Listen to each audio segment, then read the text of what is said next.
Hey everybody, and welcome back to Life with Lolo. It is time for another Married at First Sight's behind the scenes and spoilers video. Before I jump into the information, if you are not subscribed to my channel, go ahead and hit that subscribe button along with the notification bell. And if you end up liking this video, go ahead and hit that thumbs up button along with the share button. All right, y'all. So again, this video may contain some spoilers. So if you're not interested in any spoilers, go ahead and click off this video right now. But before you do, don't forget to hit that subscribe button and the thumbs up button. If you are interested in any type of spoilers or Married at First Sight, welcome. All right, y'all. So I have some tea and some questions to ask y'all about the show. So I'll save that till last. But really quick, just a little tea on Jacob. So we know, if we watched the show or whatever like that, and we know in the last 4 episodes, Jacob has talked about his home and what he's done to his house and how he's fixed this house up and yada yada yada, and the spa and the beach, and we know how he went on and on and on. So he put it on Twitter, I think, that he only addresses the house or brings up his house when someone asks him the question. So he's saying that he's just not saying it out just because or whatever. I'm sorry, I can't get that out. Just because he's saying it because someone like the producers or somebody asked him, like, what have you done during quarantine? Or what are you doing? Or what have you done to your house? So they're asking him the question, and then they're making it look like that's all he has to talk about. So he says that he's not obsessed with his home. It's because the producers and stuff ask him the question. So episode 5, we didn't really see him talk too much about the house, so maybe it's some validity to what he said. But if we see it in episode 6, what's up, Jacob? But anyway, that was just a little tea on that one. Let me see. I think. Oh, and one of the couples were spotted in Atlanta recently. I want to say like January by a viewer, and they were still nicely booed up and all cute and everything. I will not drop it here just in case someone still wants to get some spoilers, but not who's still together spoilers. But they were nicely booed up and all in love and everything like that. So I'm like, oh yay. Hopefully their marriage lasts. If y'all know who I'm like, oh yay about, then y'all know. Because if you watch my reviews, you'll know who I'm talking about. But yeah, they're still booed up and everything like that. And then another couple was pictures were taken of them two together in I think it was Thanksgiving time, and they were still together as a couple. The weddings were in August. Decision day was October. So yeah, November is still a good time because it was after decision day. So that's a little tea on that. And let's see. I think that's it for people other than Chris and Paige. All right, so question, y'all. Is the fiance really pregnant? Because we get all this information and we seeing all this tea, like pictures, engagement videos, interviews, all this stuff, right?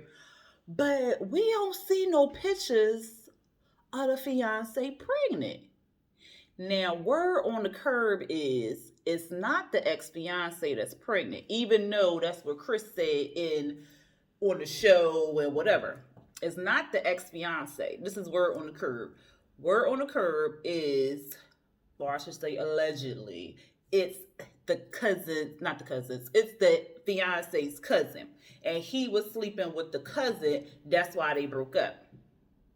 So that's word on the curb. So I say that because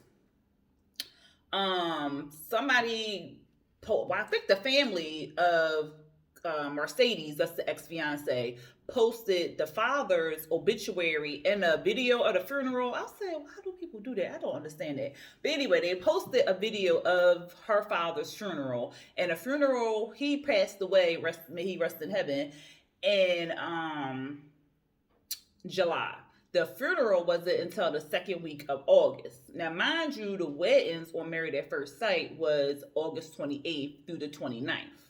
So if he slept with her the second week of August, even the last week of July, she's 6 weeks pregnant. What? Because the math ain't adding up here now, unless she was pregnant prior to him going away on the honeymoon, or it was the cousin and the cousin is really pregnant and she could be 6 weeks pregnant or whatever like that. But the timeline ain't adding up, y'all. It ain't adding up. So I apologize if y'all hear any noise out there. There's people in the hallway loud. But yeah, the timeline just ain't adding up. So I don't know if the fiance really pregnant or this just the storyline or something like that. Because like I said, unless somebody got footage of this fiance actually being pregnant, is she really pregnant or is this just some storyline to get him off the show to be with the fiance? Because Word on the Curb also is episode 4. Was it 4? Yeah, 4, when he had a panic attack. Now, I'm not trying to make fun of nobody's panic attacks, nothing like that, because trust and believe, I know what a panic attack is, because I had panic attacks myself, and they feel like you finna die, okay? They is not nothing nice. All right, so if he had a panic attack for real, okay. But if he didn't, because Word on the Curb is he got the information that morning, the day after they got married, saying that the girl was pregnant, but he didn't say anything until the honeymoon. So I'll kind of sort of believe that more so him breaking down because Paige was unattractive to him or something like that. Because to me, it just seems like, and I know dudes do this all the time. They'll sleep with whoever, as long as they got a pulse, child. And then some of them do it with, that's nasty. But look, so dudes do that. But the way he was breaking down, like it was the end of the world because she was unattractive, but yet you slept with her 2 times. Like the attraction was going to be like, oh, she's so beautiful and all like, no. And I just don't buy it. I buy that he got information on this fiance that she was pregnant, and then he came upstairs and was acting like, oh, nothing was going on. I want to say the producers probably knew because there's some footage like how. Yeah, because the producers because remember they followed Brandon all around, and when he was in the elevator, he was everywhere. They was following Brandon all over the place. Why wasn't they following Chris the way they was following Brandon? And if they was following him like they was following Brandon, why we ain't see that footage? Because you would think they would put a panic attack on the screen because they had, when Brandon had a whole freaking meltdown, they put that on the damn child by. So I don't know, y'all, but y'all let me know what y'all think. I think it's still all messy because if she's 6 weeks pregnant and you went through this whole process, because during the interview, Pastor Cal did about 3 days ago. Well, it was posted 2-3 days ago with Frankie and Nina Brown. And he said they vet them for about 6 to 2 months. 6 to 2 months. 6 weeks to 2 months. They vet the people. And he was saying that they when they saw Chris on camera and stuff, they was really surprised, and they was like, he was a different person on camera and stuff, and that he was saying like, y'all don't know how much vetting we do a whole lot of vetting, but when the cameras came on, he turned into like this different person and stuff, and he was real surprised and pissed. He said like all 3 of the experts was pissed off and surprised, and then when they found out the ex-fiance was pregnant, they was extra pissed off and flabbergasted and all this other stuff. And he feels bad for Paige, and he said he felt bad for her when Chris was saying like she wasn't attractive and stuff like that, and as a father he was angry. And he also said that Paige was given the option to leave, but yet she chose to stay. So I said, why would she stay? And she was given the option to leave. But let me pause that right there. Going backwards, if they vetted these people 6 weeks to 2 months, why didn't they know he was in a relationship? Why didn't they know that the female was pregnant? Now, granted, you might not know you pregnant before your missed period and all the other stuff, but why didn't they know he was still sleeping with somebody? why didn't they talk to the ex-fiance? Because I'm sure he said like he was engaged before or something. You would hope he said he was engaged before. So why didn't they vet the people? Why didn't they talk to the I don't understand. I can't even get it out because I don't understand. Like you did all that, and that's not, to me, that's not even enough vetting. For real, 6 weeks to 2 months. Like, come on now. It take me longer to pick out some shoes or a purse. Like, what? I'm like, no, I'm look at that. No, I'm gonna come back to that. Well, let me wait till it's on sale. No, should I just go on and buy it? Like, and you matchmaking people. These people won't be together forever, you will hope. So why wouldn't you vet them longer than 6 weeks to 2 months? Like, I just don't understand it. And if Instagram, Twitter, YouTube, everybody in the grandpa found out this man was engaged not once but twice, why didn't they? Like, and then why didn't they figure out that he allegedly was cheating or sleeping with the cousin or whatever, or why didn't they figure out why they broke up and stuff? I know people lie, and this man, he seems to be a liar, so he probably lied about a lot of things. But that's why I'm like, this whole matchmaking thing is flawed. Now they do have some good outcomes, and people do stay married for like a long time and all the other stuff.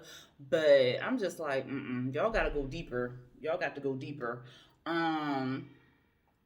What else happened? Oh, then he was on. Anybody got Clubhouse? Now I got Clubhouse because I have a what's this damn phone called? iPhone. I think it's an iPhone 8. I have an iPhone 8 that I just basically use. It doesn't have any service. I just use the Wi-Fi, and I was using it to FaceTime somebody. But yeah, so I have Clubhouse or whatever. But I didn't have the phone at the time that he was on Clubhouse. But he was on Clubhouse, child, doing his whole tour. And if anybody ever been on Clubhouse or listened to Clubhouse and stuff like that, they have a host. And it's basically like you just listening to people. And you can raise your hand and you can ask questions and stuff like that. But it's no like typing or anything like that. You're talking. And unless somebody records, do like a screen record on a conversation, the conversations or the rooms or whatever are not saved. So he was on there, and child, he legally cannot talk about Married at First Sight, so that's fine and dandy. But he was on there, and if y'all would have heard this conversation, it was so freaking confusing. Because at one point he was saying he owned the Subway. He said the Subway closed in March. It closed because of COVID. But then he said he didn't own the Subway. It was leased out, and he closed it because he wasn't making enough money. It was open during COVID, but he went from making $1,000 to $66 because of COVID, and then it closed. So I'm like, what? Because back in 2020, March of 2020 is when everything pretty much started shutting down.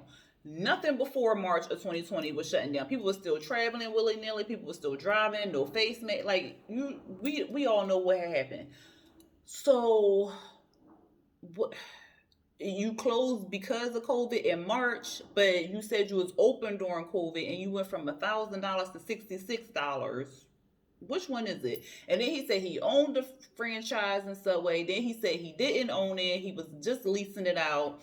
He shut it down because of COVID and something else. And then he was saying like he lived in his car for 4 to 6 months, something like that. And then he had a homeless family or a homeless couple who worked at the Subway. They was living in their car too. And then I was like, what in the world, child? And then he was saying like people all over the world was calling him so he can teach them about how to open up franchises at Subway and all this other stuff. And like he was just going on and on and on, and he was like digging the hole deeper and deeper, because it was like, but you had just said what?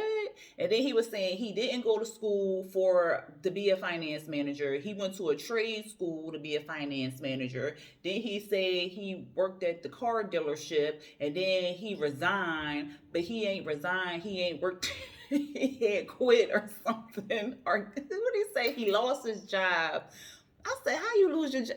Wait a minute, you resign or did you get fired? Like, which one is it? And so it was just, he was talking in so many circles, y'all. If anybody heard that Clubhouse conversation, put it in the comments down below and tell me what y'all thought. Because I was like, what? I'm listening and I'm laughing so hard at what he's saying. And the way I heard it was through Facebook because somebody had it on and we was just listening through their live or whatever. So we was able to type and make comments. So I was cracking up at the comments and stuff. And we was all trying to figure out like what the hell happened. So then it was like question time or whatever. And the host was like, well, I don't know if we're going to answer any questions because people going to get real disrespectful and stuff like that. So I would just say, don't open up the lines for questions and stuff. I think you should just get off of here. And so the host was having his back, like telling them to get off and stuff. And somebody got on there and was like, do you have any kids? And he was like, I'm not going to answer that. And I'm like, child, it was a hot mess. It was a hot mess.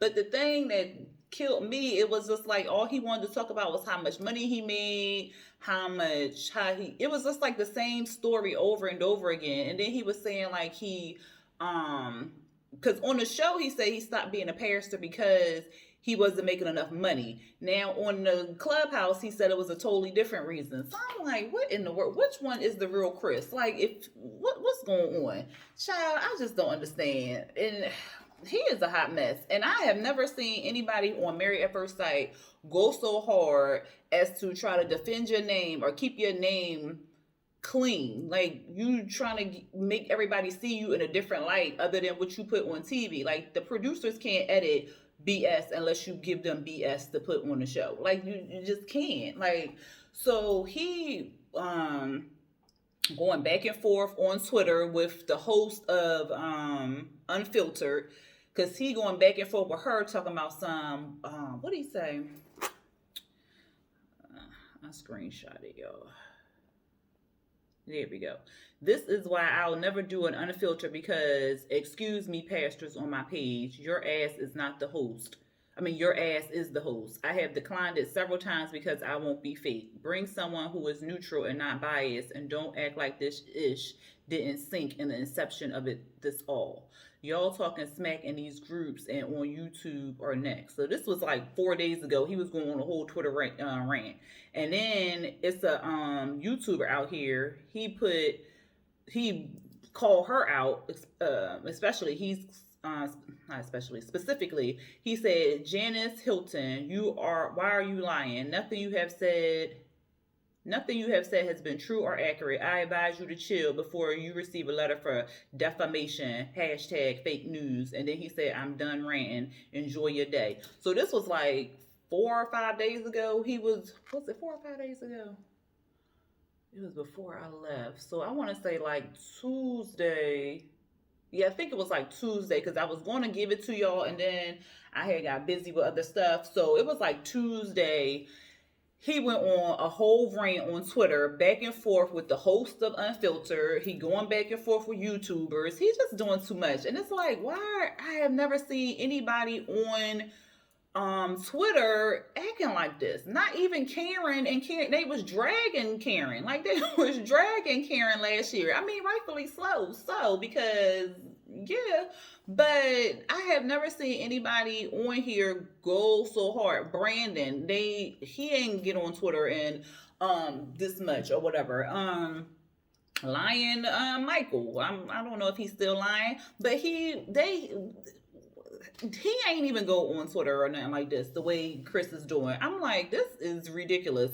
He needs to go sit down somewhere and somebody need to take his phone, okay? Because he going back and forth with people. Then he's talking about some y'all dragging me. What did he say?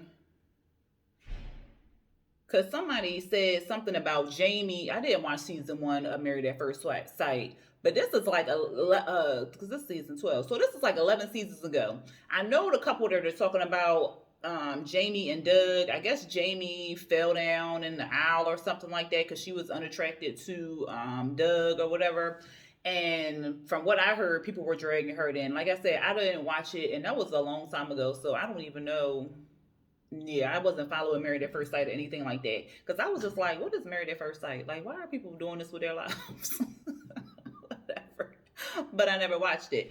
But anyway, he gonna put on there talking about some, and this was 4 days ago.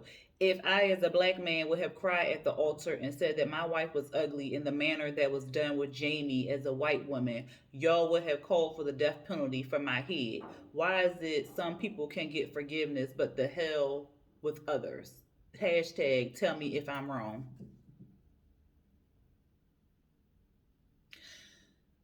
The problem is not even the fact that you said that that's one of the problems. One of the problems is you said the girl was unattractive. Okay, that's fine and dandy. You said it at the altar. You was like, oh shit.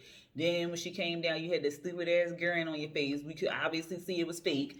Then you all smiling and you know you get married and all this other stuff. You make a fool of yourself at the dang on reception. Your daddy make a fool of you at the reception.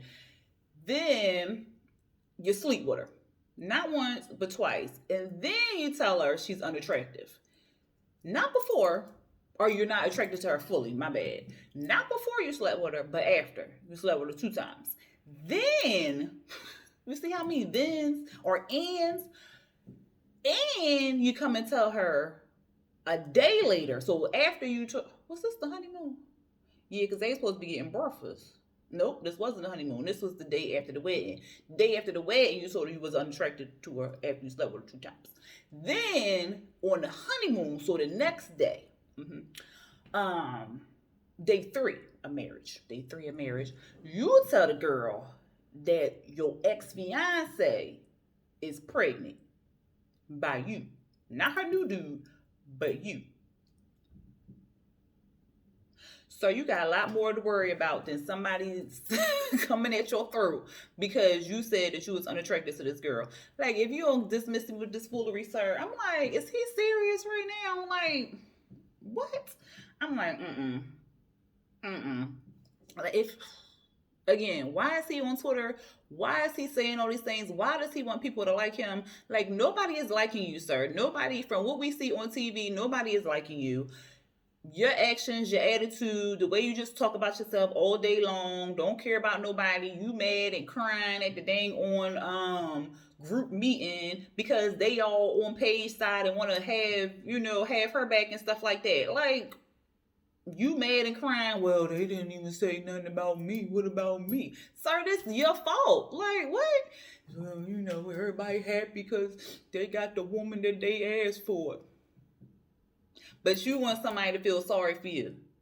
Oh, okay. I'm so sick of him. I'm so sick of him, y'all. Oh, I'm so sick of him. And then the last tea that I got for this show is that because people were asking why haven't they seen any footage of Paige and Chris after the honeymoon? And word on the curb, allegedly, is that Paige and Chris do not move in together. So that is a spoiler for y'all that they do not move in together. So that's not saying what their decision will be at, the end or anything like that, but that is saying that they will not be moving in together.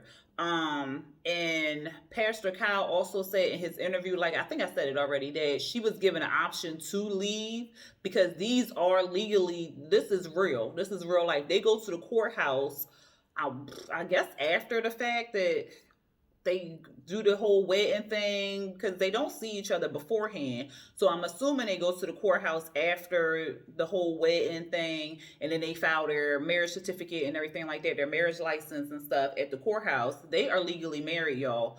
And they can leave, but the only thing the show asks them is that they continue to film. So they can leave like with what was that man's name? Was it Zach? Zach and Mindy? Yeah, when Zach didn't move in with Mindy and Mindy still filmed and they still came together and stuff like that and they still filmed and stuff. So they are able to separate, but they have to still film. Now, if they don't film, this is part of their legal contract, and this is what Katie said, who was married to Oh God, who was Katie married to? Was it Lucas? Who is Katie married to, y'all? Y'all put it in the comments. But she said on I think this is Twitter or maybe Instagram. Yeah, I did stay. My legal contract said if I leave early, I owe the network $100,000. I even asked to leave early anyway, and producers threatened me. You say they can't predict what a person can do. Yes, they can. The show did extensive psychological tests on all of us and matched me with someone they knew would hurt me on purpose. And then there was the gaslighting from Luke. She was married to Luke. If you don't know about gaslighting and sociological abuse, I suggest you look it up for your own sake. So she asked to leave the marriage early. Was Luke the one? Luke was the ginger. He had the red hair. And was he the one who said she discussed him or something, that he wanted to throw up or something like that? I think that was the one. Yeah, after they, was he gay or something? I think he was gay. But he also was the one who said he liked, ethnic women, and they paired him up with Katie. So, like, that's the thing, too. So why would you pair somebody, whatever. That's old news, child. Anyway, she asked to leave, but they told her if she left, she would have to pay them $100,000. So that's why she stayed. So yeah, I would have stayed too. But I wonder if they had asked her to still film, like maybe she could have still lived in an apartment like Mindy did, because Mindy stayed in the apartment. She didn't go to her house. What's the dude name? Zach, he went to his house, but Mindy stayed in the apartment. So maybe if she stayed in the apartment and then told him he needed to go or whatever, then but I would have stayed too. Ain't nobody paying back no $100,000 and girl bye. Anyway, I think that's pretty much all the tea I had on Married at First Sight. Y'all let me know down there in the comments if y'all heard anything else. If y'all got any tea to dish or drop or anything like that, y'all put it down there in the comments, because I got my ear to look. Okay, and if I find out anything else, I would try to do another video before the episode airs on Wednesday, February 17th. Because Monday is 15th. Yeah, February 17th. So anyway, y'all, if you did enjoy this video, go ahead and hit that thumbs up button. And if you are not subscribed to this channel, go ahead and subscribe, and by hitting that subscribe button and the notification bell. All right, y'all. Hope y'all enjoyed this video. Until next time, peace.